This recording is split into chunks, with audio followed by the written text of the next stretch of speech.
അധ്യാപികയായിരുന്നു. ഈ ഒരു കൺസെപ്റ്റിലേക്ക് നിങ്ങൾ എല്ലാവരും ഇരുന്ന് കേൾക്കുന്ന പോലെ തന്നെ സൂം എന്ന് പറയുന്ന ഒരു ആപ്ലിക്കേഷൻ വഴി തന്നെയാണ് ഞാൻ കേട്ടിട്ടുള്ളത്. ഒരുപക്ഷെ മാഡം പറഞ്ഞു അല്ലെ, പരിചയപ്പെടുത്തിയപ്പോ പറഞ്ഞു ഞാൻ ഒരു അധ്യാപികയായിരുന്നു എന്നുള്ളത്, ഫിസിക്കൽ എഡ്യൂക്കേഷൻ ടീച്ചർ ആയിരുന്നു. അപ്പോ എന്നെ ഇന്ന് കേട്ടുകൊണ്ടിരിക്കുന്ന ഏകദേശം 540ഓളം പേരുണ്ട്, ഞാനടക്കം 540 പേരുണ്ട്. പലതരത്തിലുള്ള ആളുകളാണ് അല്ലെ. ഒന്ന് ഹൗസ് വൈഫ് ആയിരിക്കാം, അല്ലെങ്കിൽ പുറത്ത് ജോലി ചെയ്യുന്ന, വിദേശത്ത് ജോലി ചെയ്യുന്ന ആളുകൾ ഉണ്ടായിരിക്കാം, പഠിക്കുന്ന സ്റ്റുഡൻസ് ഉണ്ടായിരിക്കാം, അല്ലെങ്കിൽ റിട്ടയർ ആയിട്ടുള്ള ആളുകൾ ഉണ്ടായിരിക്കാം, എല്ലാവരും ഉണ്ട് അല്ലെ. അപ്പോ നമുക്ക് എല്ലാവർക്കും ഡൗട്ടാണ്, എന്നെ കൊണ്ട് പറ്റൂ ഈ ഒരു മേഖലയെ കുറിച്ച് അല്ലെ, ഈ മേഖലയിൽ എനിക്ക് കടന്നു വന്നാൽ ഈ പറഞ്ഞിട്ടുള്ള കാര്യങ്ങളൊക്കെ നേടിയെടുക്കാൻ എനിക്ക് പറ്റൂ, ഈ 6 തരം വരുമാനം പ്ലസ് ഹെൽത്ത് ഇൻഷുറൻസും അതുപോലെ തന്നെ ഒരുപാട് അവാർഡ്സ് ആൻഡ് റിവാർഡ്സ്, ഇതൊക്കെ എനിക്ക് എങ്ങനെ ചെയ്യാനായിട്ട് പറ്റും അല്ലെ. ഈ ഇത്തരത്തിലുള്ള കൺഫ്യൂഷൻസ് ഒക്കെ എനിക്ക് ഉണ്ടായിട്ടുണ്ട്. ആർക്കെങ്കിലും കിട്ടിയിട്ടുണ്ടോ അല്ലെ? എന്റെയൊക്കെ ഒരു കൺഫ്യൂഷൻ ആയിരുന്നു, ഇതൊക്കെ ആർക്കെങ്കിലും ഒക്കെ കിട്ടിയതാണോ എന്നൊക്കെയുള്ള ഒരു കൺഫ്യൂഷൻസ് ഒക്കെ ഉണ്ടായിരുന്നു ആദ്യം കേട്ട സമയത്ത്.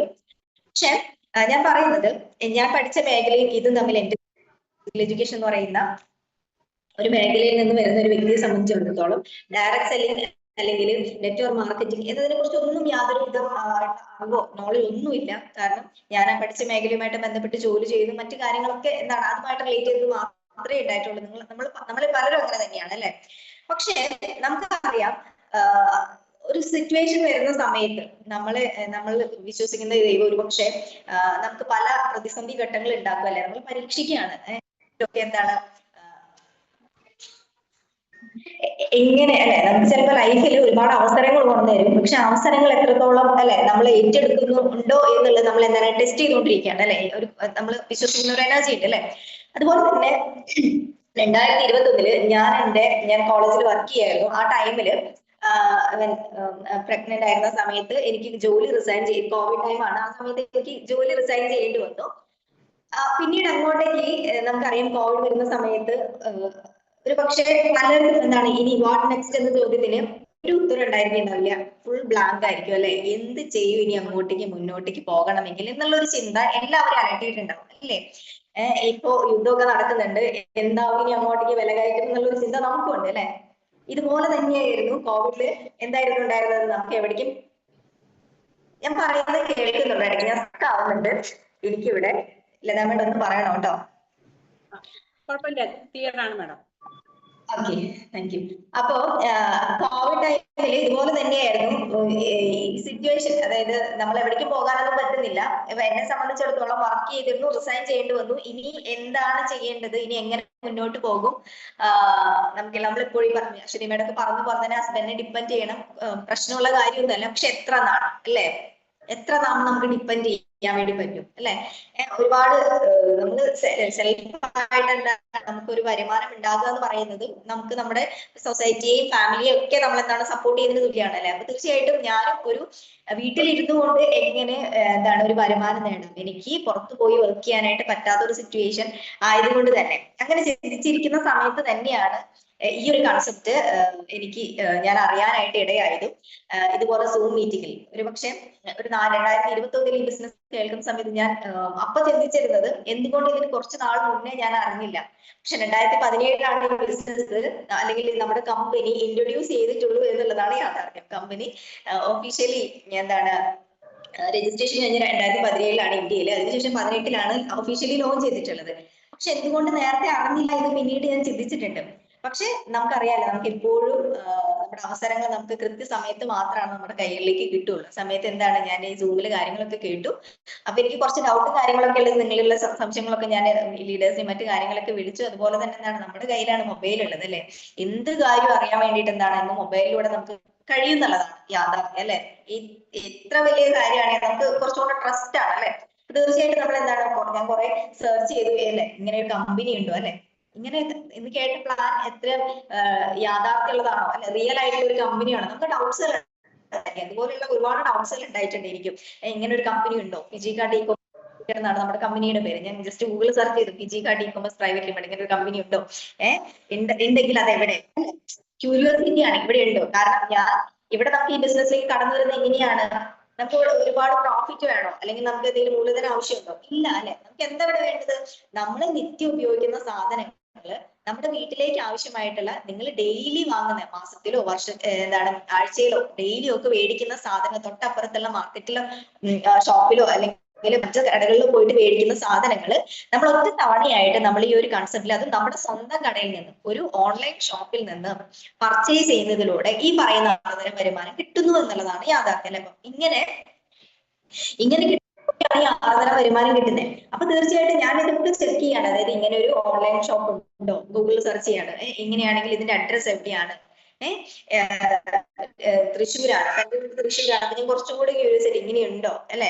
അതോടൊപ്പം തന്നെ ട്രസ്റ്റ്വർത്തി ആയിട്ടുള്ള ഒരാളാണ് ഇതിന്റെ മാനേജ്മെന്റ് അല്ലെ. നമ്മൾ കയറി നിൽക്കുന്ന ഏതൊരു സ്ഥാപനമാണെങ്കിലും അത് മുന്നോട്ടേക്ക് പോകണമെങ്കിൽ അത് ആ കമ്പനിയെ അല്ലെ 100 കോടി ഇൻവെസ്റ്റ് ചെയ്തിട്ടാണ് ഈ ഒരു കമ്പനി ഇന്ത്യയിലേക്ക് കൊണ്ടുവന്നിട്ടുള്ളത്. അപ്പൊ തീർച്ചയായിട്ടും കയറി നിൽക്കുന്ന ഒരു സ്ഥാപനത്തിൽ വലിയ അല്ലെ അടിത്തറ എന്ന് പറയുന്നത് സ്ട്രോങ് ആയിരിക്കണം. തീർച്ചയായിട്ടും ബോബി ചെമ്മണ്ണൂർ എന്ന് പറയുന്ന വ്യക്തിയുടെ ആദ്യത്തെ ബിസിനസ് അല്ലാത്തത് കൊണ്ട് തന്നെ ഈ ബിസിനസ് വളരെ അതിശക്തമായിട്ട് മുന്നോട്ട് പോകും എന്നുള്ളതിൽ ഒരു തർക്കവും ഇല്ല എന്നുള്ളതാണ്.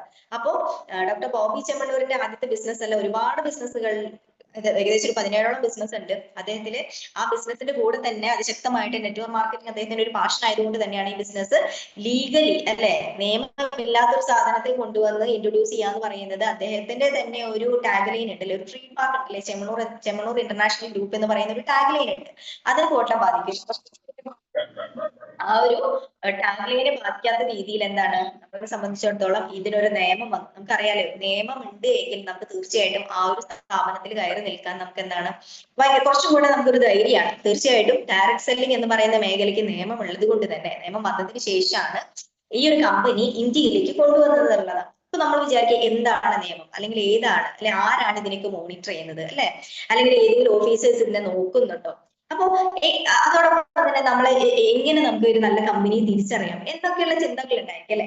അപ്പൊ അതുപോലെ തന്നെ നമുക്കറിയാം ഈ ഒരു കമ്പനിയിൽ ഒരുപാട് കമ്പനികൾ, ഡയറക്ട് സെല്ലിംഗ് കമ്പനികൾ ഉണ്ട് എന്നുള്ളതാണ് യാഥാർത്ഥ്യം. അപ്പൊ അങ്ങനെയാണെങ്കിൽ നമ്മൾ കുറച്ച് നോക്കേണ്ട കുറച്ച് കാര്യങ്ങൾ ഞാൻ ഇന്നത്തെ ഒരു സെഷനിൽ ഞാൻ പറഞ്ഞുകൊണ്ട് വൈൻഡപ്പ് ചെയ്യാമെന്ന് വിചാരിക്കുന്നു.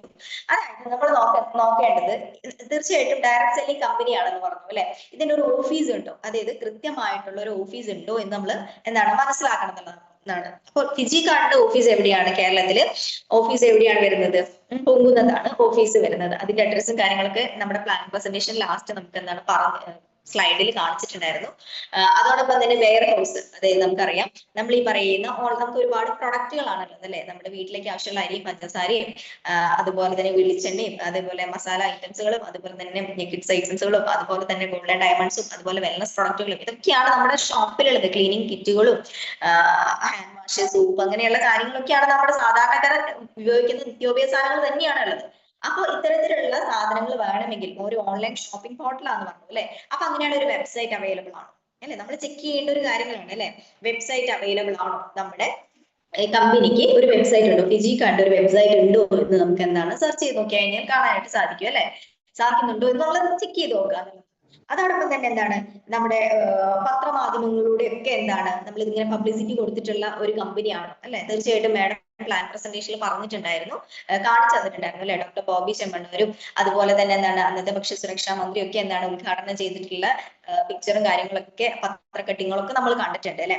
അപ്പൊ നമ്മൾ നോക്കേണ്ടത് ഒരു നല്ല കമ്പനിയാണോ, ഈ നമ്മൾ ഇന്ന് കേട്ടിട്ടുള്ള പ്ലാൻ കേട്ടിട്ടുള്ള കമ്പനി നല്ല കമ്പനിയാണോ എന്ന് നമുക്ക് എങ്ങനെ ചെക്ക് ചെയ്യാന്ന് വെച്ചാൽ അതിലുള്ള പ്രൊഡക്റ്റുകൾ ഏറ്റവും ക്വാളിറ്റി ഉള്ള അല്ലെങ്കിൽ നല്ല പ്രൊഡക്റ്റുകളാണോ എന്നുള്ളത് നമ്മളൊന്ന് ചെക്ക് ചെയ്ത് നോക്കി കഴിഞ്ഞാൽ മതി. അതായത് ഇപ്പൊ ഞാൻ പറഞ്ഞ പോലെ ഗ്രോസറി ഐറ്റംസുകളും വെൽനസ് പ്രൊഡക്റ്റുകളും അതുപോലെ തന്നെ ക്ലോത്തിങ് ഐറ്റങ്ങളും ഇങ്ങനെയുള്ള ഒരു ക്രോക്കറി ഐറ്റംസുകളും ഗോൾഡ് ആൻഡ് ഡയമണ്ട്സും ഒക്കെ അടങ്ങിയിട്ടുള്ള ടൂർ പാക്കേജസ് അടക്കം G2G grocery to gold and diamonds വരെ അടങ്ങിയിട്ടുള്ള ഒരു വെറൈറ്റി പ്രൊഡക്റ്റ് ലൈനുകളുള്ള ഒരു ഷോപ്പിംഗ് പോർട്ടലാണ് ഫിജി കാർഡ് എന്നുള്ളതാണ് യാഥാർത്ഥ്യം എന്ന് പറയുന്നത്. അതോടൊപ്പം തന്നെ നമുക്കിവിടെ മുതൽ മുടക്കില്ല എന്നുള്ളതാണ്. മുതൽ മുടക്ക് എന്ന് പറയുന്നത് നമുക്കറിയാലേ, നമുക്കൊരു കട അല്ലെങ്കിൽ നമ്മളിപ്പോ കേട്ടുകൊണ്ടിരിക്കുന്ന ഒരു മൾട്ടിനാഷണൽ കമ്പനിയുടെ കോ പാർട്ണർ ആകാൻ വേണ്ടിയിട്ടുള്ള ഒരു ഓഫറാണ് നിങ്ങളെ ഈ മീറ്റിംഗിലേക്ക് ഇൻവൈറ്റ് ചെയ്തിട്ടുള്ള വ്യക്തി കൊണ്ടുവന്നിട്ടുള്ളത് എന്നുള്ളതാണ് യാഥാർത്ഥ്യം.